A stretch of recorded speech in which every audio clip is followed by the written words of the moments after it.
Voici la suite de notre dernière vidéo sur les hommes et femmes politiques et leur présence sur les réseaux sociaux. Après avoir été à la rencontre des citoyens dans les rues de Louvain-la-Neuve, nous revenons avec un entretien d'Émilie Hoyos, professionnelle en communication politique, qui a accepté de répondre à nos questions. Donc voilà, moi je suis Émilie Hoyos, je suis professeure invitée à l'UCL où je donne cours de communication publique et politique. Professeure invitée, ça veut dire que mon vrai métier, c'est pas d'être professeur. Je suis en fait, je travaille dans la communication.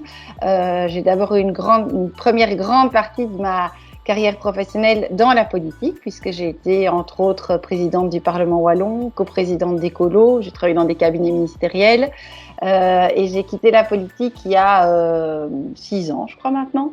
Et donc je travaille dans une agence de communication qui s'appelle Acanto. Ça c'est pour une partie de mon temps de travail. Et par ailleurs, je suis présidente du conseil d'administration de l'université de Namur.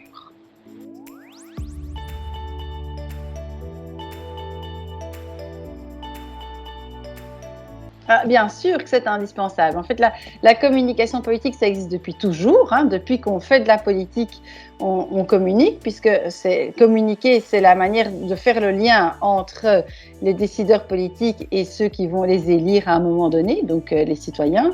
Et donc la communication, si elle veut atteindre les citoyens, elle doit s'adapter aux outils de communication qui eux-mêmes évoluent avec le temps. Et donc quand la télévision est arrivée dans les années 60, eh bien la communication politique est arrivée à la télévision. On peut dire que de la même manière, lorsque les réseaux sociaux sont apparus comme un outil de communication majeur, eh bien la politique elle n'a pas quitté les outils de communication dans lesquels elle évoluait jusque-là, mais elle s'est étendue vers les nouveaux outils de communication. Et dans 20 ans, on communiquera encore avec d'autres moyens et la communication politique intégrera ces autres outils dans sa communication. C'est sa vocation, puisque c'est vraiment fondamental pour atteindre l'opinion publique, d'une certaine manière, pour aussi réaliser sa fonction démocratique. Il faut que la politique ne reste pas dans sa tour d'ivoire. C'est fondamental que la politique se donne les moyens d'impliquer, de communiquer vers les citoyens, et donc c'est normal qu'elle intègre les réseaux sociaux. La question, c'est comment elle le fait. Mais sur le fait d'utiliser les réseaux sociaux dans son arsenal d'outils, bien entendu qu'il faut le faire.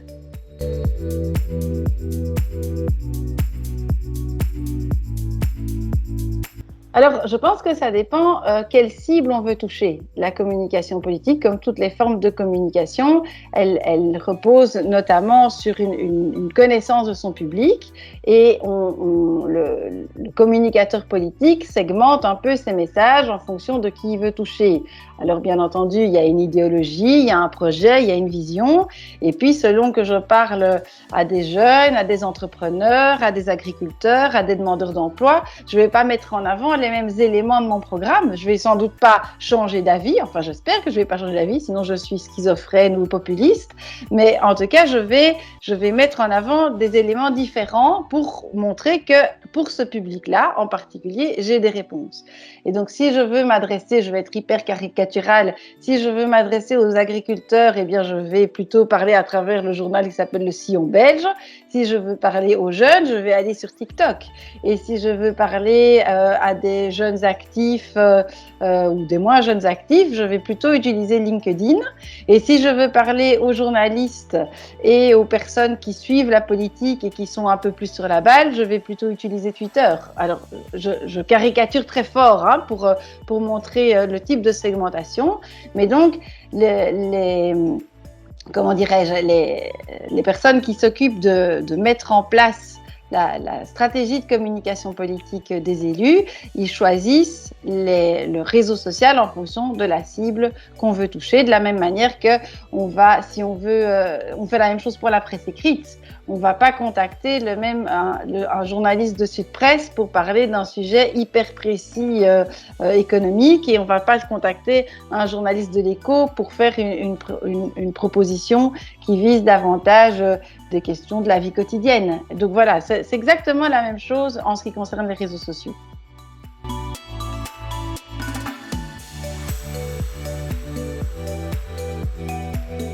de nouveau, la question c'est qu'est-ce qu'on y fait? Donc, si on va sur TikTok pour parler exactement de la même manière qu'on parlerait à une conférence de presse à l'issue d'un comité de concertation, ça ne sert à rien d'y aller parce que le décalage est énorme. Si on va sur TikTok pour faire quelque chose qui n'a rien à voir avec la politique et se mettre en scène de manière tout à fait sans rapport avec la raison pour laquelle on y va, ça ne va pas non plus parce qu'il y a là une espèce de, comment dirais-je, on n'est pas, il y a une forme de... On triche un peu, en fait, avec son intention première. Et donc j'ai regardé les vidéos d'Elio Di Rupo notamment. Moi, ce qui me frappe, c'est la mise en scène. Hein, donc, on n'est pas du tout dans de l'authenticité, mais il y a une forme de second degré. Enfin, en tout cas, moi, j'y devine une forme de second degré. On a là un homme politique qui est je vais pas dire un dinosaure de la vie politique, mais en tout cas, ça fait très très longtemps qu'il est là. Il a 30 ans, 40 ans, peut-être même 50 ans plus que les usagers de TikTok. Il le sait.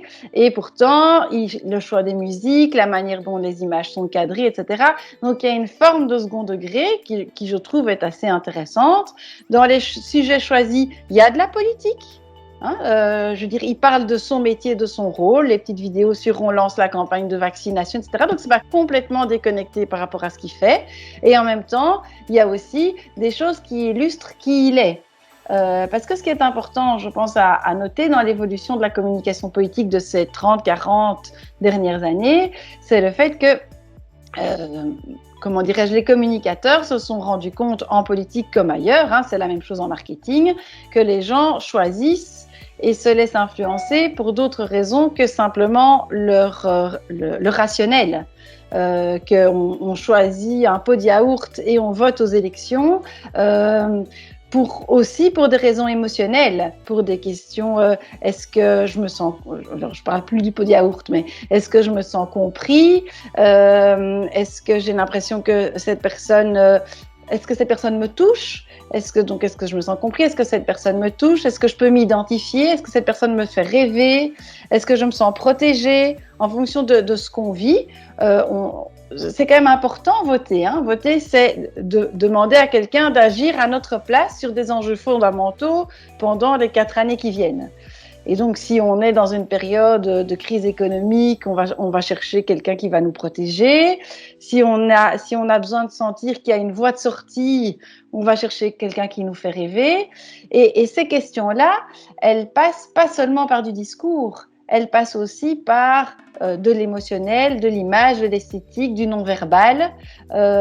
Et pour ça, des vidéos sur les réseaux sociaux, comme des passages en télé, en fait, d'une certaine manière, pour d'autres cibles, ça permet de faire en sorte qu'en plus du rationnel et du discours, on donne une certaine image qui, à un moment donné, lorsque je devrais voter, lorsque je devrais faire confiance, je le ferai aussi en fonction de ça.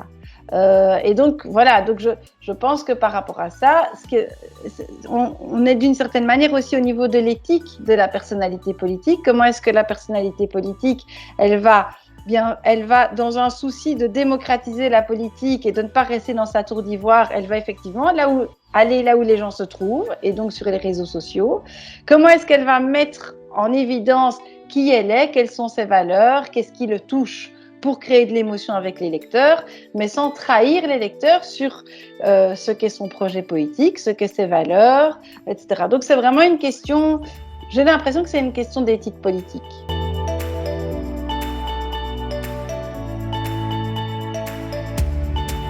De tout temps, les politiques ont su qu'ils avaient besoin des influenceurs. De tout temps.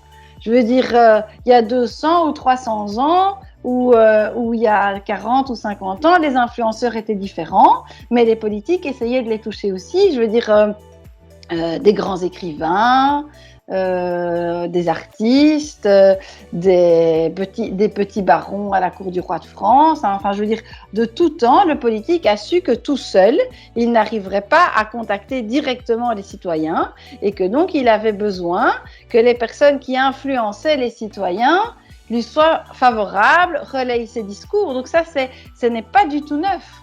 ce qui est neuf, c'est le type d'influenceur. Mais le fait que le politique essaye que son discours ne soit pas seulement véhiculé par lui, mais aussi par d'autres. Je veux dire, si moi je vous dis que je suis vraiment un excellent professeur, vous allez vous dire que voilà, c'est normal que je le dise, c'est moi. Si un étudiant vous dit « Oh, Emilio Ayos, c'est vraiment un excellent professeur », vous risquez de vous dire « Ah bah tiens, si lui le pense, c'est peut-être que c'est vrai ». Eh bien, l'élu politique, eh bien, il fonctionne exactement de la même manière. S'il trouve que c'est très très important d'aller dans cette direction, eh bien, les gens que vous allez interroger dans votre micro-trottoir vont dire c'est normal qu'il dise ça, il fait ça pour m'influencer, etc. Si c'est le patron d'une ONG qui dit à ma place, il faut aller dans cette direction, vous allez trouver ça moins suspect et vous allez plus être à l'écoute. Et donc, donc l'idée que le politique s'appuie sur des influenceurs existe depuis toujours. La différence, ce qui est nouveau, c'est le type d'influenceur.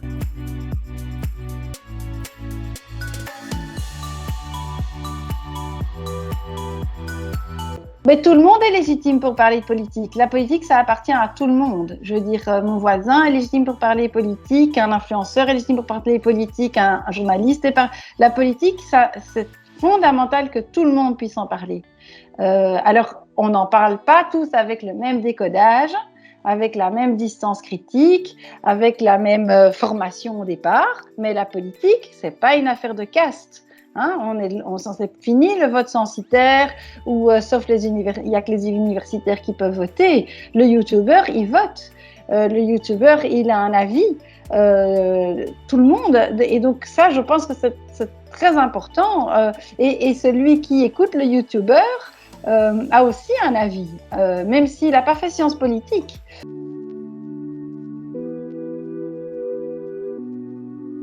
C'est difficile, je trouve, d'organiser un débat qui, à la fois, permette aux citoyens d'exprimer les choses comme ils les ressentent, hein, mais en même temps de permettre aux politiques de répondre. Parce que si c'est juste un lynchage, ça ne sert à rien, en fait. Donc, l'exercice est très difficile, je trouve. Parce que moi, j'ai lu quelques articles après, ou surtout quelques commentaires sur Facebook après le Facebook Live d'Alexander De Croo, où des gens se plaignaient du fait que c'était trop modéré. Mais donc voilà, l'exercice est compliqué, je trouve. Quand on va à un débat, je ne sais pas si vous avez déjà été à un débat organisé à l'UNIF dans une salle avec 4-5 invités, il y a un modérateur.